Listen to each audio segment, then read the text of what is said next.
C'est un médiateur, tu n'as pas le droit de faire ça. Ouais, c'est traumatisant de subir ça. Clairement, ce jour-là, j'ai cru que j'allais mourir en fait.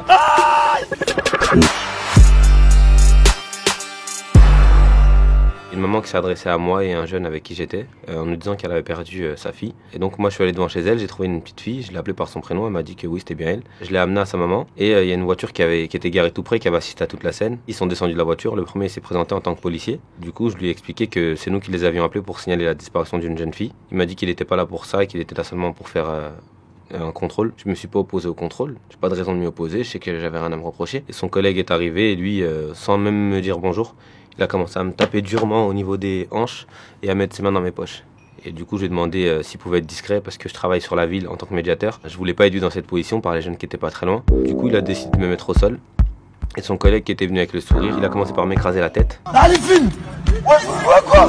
De ma tête, il est passé à ma gorge, à mon torse, à mon ventre. Et ensuite, j'ai senti une pression entre mes jambes. C'est celui qui faisait exprès, ce qui fait que j'ai hurlé de douleur.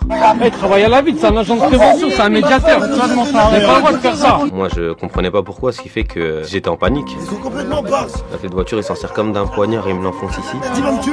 Je lui disais, monsieur, s'il vous plaît, je le suppliais de m'écouter. On voit bien son épaule qui se contracte au moment où il appuie sur mes parties intimes. Aïe, mes couilles. Aïe!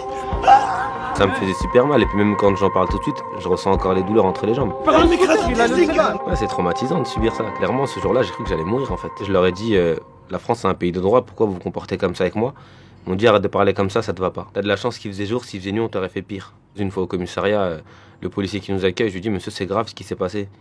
Il me dit, ah moi je crois mes collègues. Je lui dis, mais monsieur, on vous a encore rien raconté. Il me dit, moi je crois mes collègues, j'ai l'habitude des mecs comme toi. Les mecs comme moi, c'est quoi? La seule chose dont j'étais coupable, c'était d'avoir l'apparence que j'avais et de venir d'où je venais et d'être qui je suis. Sauf que ça, c'est pas quelque chose qu'ils doivent me reprocher. Et je leur ai dit, oui, j'ai grandi dans un quartier, certes, je l'ai pas choisi, mais j'en suis fier. Et il me dit, si, d'ailleurs, toi, je te connais. Je lui dis, impossible, moi, je vous ai jamais vu. Il me dit, si, je te connais, t'as l'habitude de venir ici pour tes bêtises. Je lui dis, mais c'est pas moi. Je sais pas avec qui vous m'avez confondu, mais c'est pas moi. J'ai un casier vierge, j'ai jamais eu de problème avec la justice. C'est une dérive d'avoir des agents dont la parole est assermentée, qui mentent et qui sont soutenus. C'est grave. C'est-à-dire que même quand ils mentent, c'est vrai. Et du coup, ça détruit des gens, ça. Sur le plan professionnel, j'ai arrêté le travail de médiation. Ce que j'ai subi, c'est un syndrome de stress post-traumatique. Ce qui fait que je développe des réflexes où j'essaie de les esquiver. Mais en soi, j'ai même pas à les esquiver. Vous imaginez si on doit esquiver la police? Ça veut dire quoi?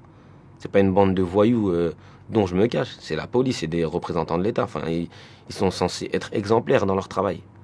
Maintenant, c'est des êtres humains. Comme tout le monde, ils font des erreurs, c'est censé entraîner des sanctions. Sinon, c'est la porte ouverte à tout le monde se permet de faire tout et n'importe quoi. Et le vivre ensemble, il est fichu. Et j'ai déposé plainte. À ce jour, j'ai toujours pas eu de retour. Ils sont en train de travailler, ils ont été inquiétés en rien du tout. Si on dit rien, c'est qu'on accepte.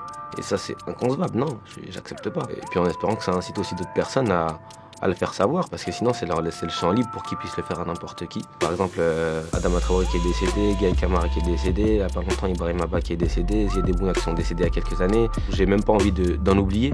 Et il y en a tellement que c'est impossible de tous les citer. On a le droit à la dignité, on a le droit au respect, j'ai pas demandé un passe-droit, juste à vivre, on a le droit de vivre.